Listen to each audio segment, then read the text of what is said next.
Welcome back to the channel. Welcome back to the channel, man. If y'all rocking with Young Dolph, let me know where y'all from and let me know who you rocking with. Put the Dolph emojis in the comment section. Let's get right into it, man. When Big Moochie Grape got out, the first thing that he did was go to Big Jook's neighborhood. He pulled up to his hood and let everybody know that he was still rocking with Dolph and everything like that. He pretty much stuck his whole head out the sunroof, went down the whole block and told everybody basically that he's Yogotti K, and definitely that PRE was gonna win this whole entire thing. They didn't forget Dolph. Like, the people out there, Keyglock, Big Moochie Grapes, Snoop Bands, everybody that's trying to actually keep Dolph legacy going, they're going to end up like basically winning over CMG, because if you really look at it now, CMG, they're super scared. The feds, they're on the feds radar. They're going to be raiding Memphis at any moment now.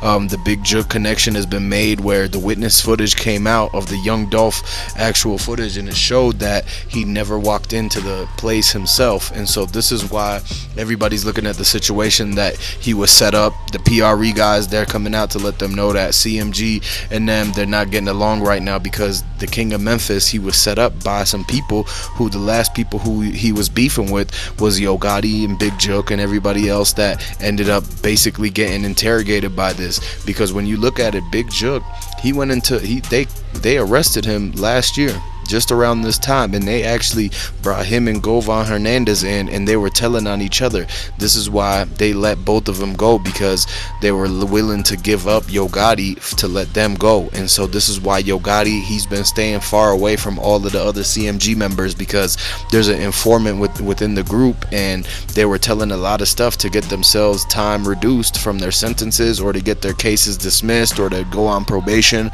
And just like how Gotti Hernandez did. How is it that they said that at first he was the mastermind of the whole thing? Plus, he was caught on the scene from when Dolph got hit up in LA. They tried to hit him in the arm, and so basically he was at both places at the same time. He was basically the #1 suspect. And then now fast forward to today, he gets locked up for what happened with Dolph. The next thing you know, they release him on a $90,000 bond. The only way that could happen is if that he was willing to tell on Yogotti or Big Jook, and they brought Big Jook in, and he did the same thing. He was willing to tell on his brother. The way that they're gonna get to Yogotti was through his own brother, because that's the main witness of this whole thing. Like, he knows his whole character, he grew up with him and everything like that. So if it goes to a grand jury and Big Jook took the stand and he pointed at Yogotti and said he's the one that orchestrated the whole entire thing, then the jury would believe that, and they would basically throw the hammer down and throw the book at Yogotti as being the whole like head honcho, the head of the snake of this thing, because they're trying to get the ringleaders of these whole major groups and everything like that. And so this is why the RICO Act is even made, because they want to get the big boss, like the higher ups. The RICO Act is for the higher ups, all the bosses, all the people who send the hit and like send the money for it and everything. And they already got the information that was going around saying that he put money on Dolph's head, they put money on Grove Hero's head. It was confirmed. And so now they're waiting for the feds to put 2 and 2 together and get the investigation going.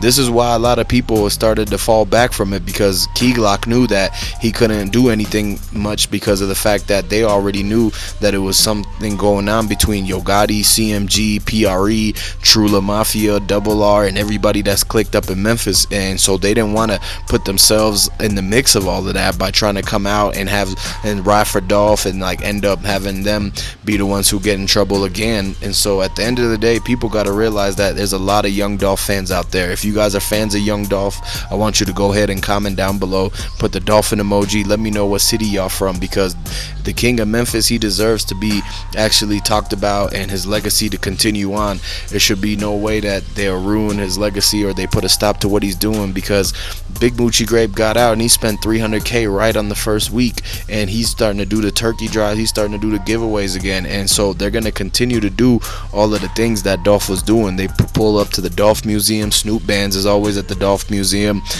They're like Grove Hero was doing the food trucks. Dolph taught them all of this stuff. He taught them how to eat without having to sign to them or nothing like that. He taught Grove Hero how to get millions of dollars without having to sign a deal with him. And so you see, remember when Yogotti was trying to sign Young Dolph, and he was trying to get him to sign a deal to where Yogotti would get 85% of everything, and Dolph wasn't with that. And the fact that that he was already trying to step on his artist's toes, Yo Gotti was willing to step on his own artist's toes and throw him under the bus in order for like him to be able to take some of what Dolph was getting, basically, because he knew that he was the next up. He was popping. He had surpassed him in fans. He was titled the King of Memphis, and this is what Yo Gotti wanted deep down inside. So the jealousy, the envy, and the greed got to him. A lot of times when people don't have what you got, they'll try to put a stop to everything you got going on just because they can't achieve the goals that you doing and everything. And this is the real situation that was going on right there in Memphis, because it was a crab in a barrel mentality for Yo Gotti, his brother Govan, and everybody that was involved to actually try to pull this stunt off to set up Young Dolph and at the cookie shop. And however it went down, people know that that footage hasn't been released yet, and they know Dolph did not walk into that cookie shop through that front door. They know that somebody else parked Young Dolph's car in the front because it wasn't backed in.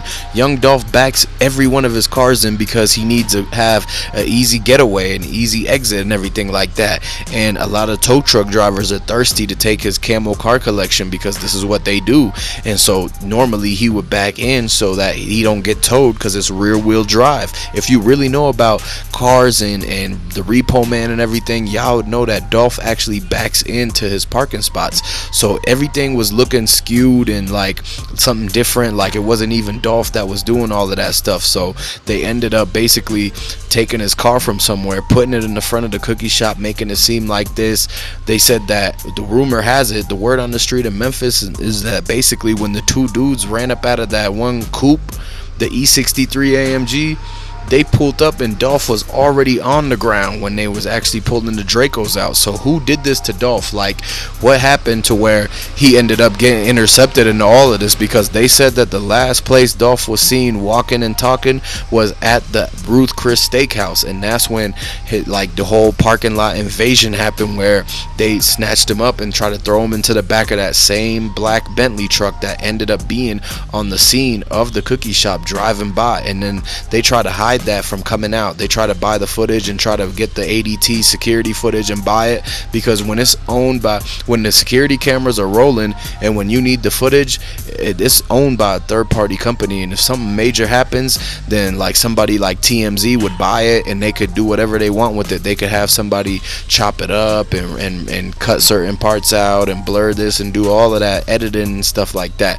And so you never know that Yo Gotti and them, they probably try to get that footage a long time ago to save themselves from being right there on Front Street, like at that place at that time and everything. Because when it comes to the RICO, that's one of the key pieces of evidence that they need. If they can, they've already got Moneybagyo's phone signal.